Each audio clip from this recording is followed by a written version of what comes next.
શું નામ તમારું? ચિરોડિયા રમેશભાઈ વેલાભાઈ, મારું ગામ સમલી. હું આંજણાના સર્વે નંબરની વાડી ઉધડ રાખીને વાવું છું.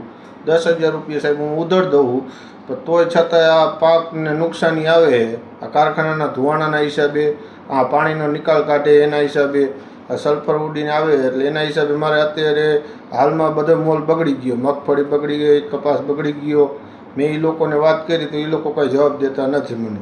એટલે એના હિસાબે અમે મામલતદારે PPCBમાં અરજી કરી તો એ લોકો કોઈ કાંઈ જવાબ નથી આવ્યો. એ લોકો આવીને જતા રહી એમ કે અમે અમારી રીતે વાત ચાલુ, કોઈ કાંઈ રજૂઆત અમારો જવાબ નથી આપતા. એટલે આમાં અમને ભારે નુકસાની આવી. હવે આમાં ઉધાર ભરવી કે અમારે કેવી રીતે આમાં ખેતી કામ કરવું?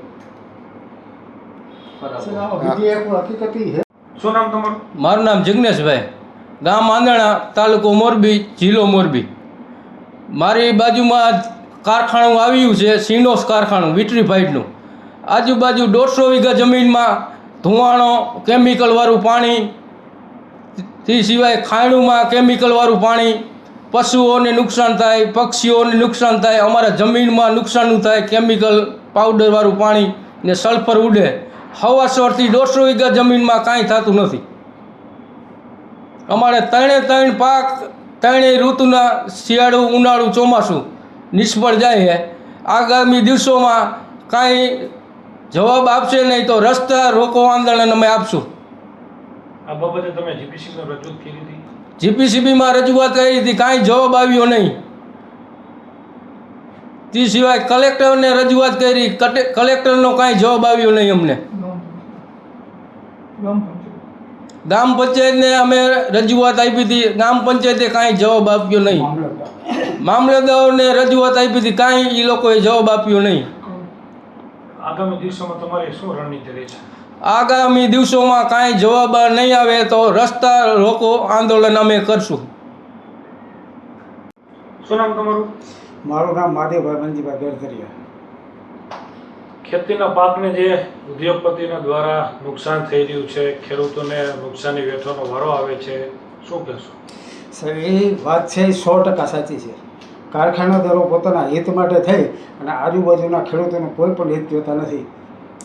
અને વિટ્રીફાઇડના કારખાનાની અંદર સલ્ફર કન્ટિન્યુ રોકાય, ધુવાણા નીકળે.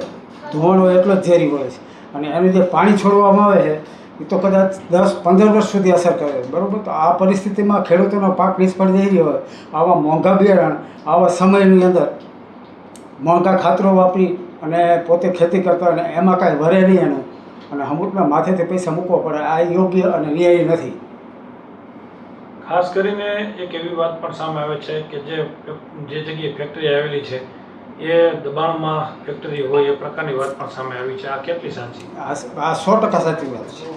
ફેક્ટરીએ દબાણ કરેલું જ છે અને દબાણ કરાવવા માટે રજૂઆત પણ કરવામાં આવેલી હતી લાગતા વળગતા આજુબાજુના પાડોશીઓ દ્વારા, પણ એનું કોઈ એને ધ્યાન દીધેલું નહોતું. ઉપરાંત આ વ્યક્તિ છે સામે રજૂઆત કરવા જાય ત્યાં ધમકી પણ આપે છે કે હવે બીજી વખત અમારા કારખાને તમે ડોકાતા નહીં ને તો તમારા ટાંટિયા ભાંગી નાખવામાં આવશે.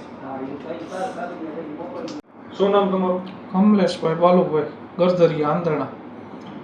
અમારે કારખાના સિનોસ કારખાનાના હિસાબે જાજુ નુકસાન થાય સલ્ફરથી ને એનાથી, અને હાલમાં અમારો પાક ઊભો એમાં પણ નુકસાની છે. અને અમે 4-5 જગ્યાએ અરજી દીધી, કોઈ પણ જવાબ આવતો નથી. પૈસા લઈને એ લોકો છૂટી જાય. કયા પ્રકારની અને કયા કયા પાકને આ નુકસાની? ચા છે, પછી કપાસ છે, મગફળી છે, કાંઈ પણ. આગામી દિવસોમાં જો આના સ્થિતિ રહેશે તો કેટલું નુકસાની તમારે ભોગવવી પડે છે અને શું તમે આગામી કાર્યવાહી કરશો? અમે રસ્તા રોકો આંદોલન કરશું, આનો કાંઈ જવાબ નહીં આવે તો, ને કાંઈ પણ આગળ જઈશું. કેટલા વર્ષથી આ તકલીફ તમે ભોગવી? 5 વર્ષ થયા.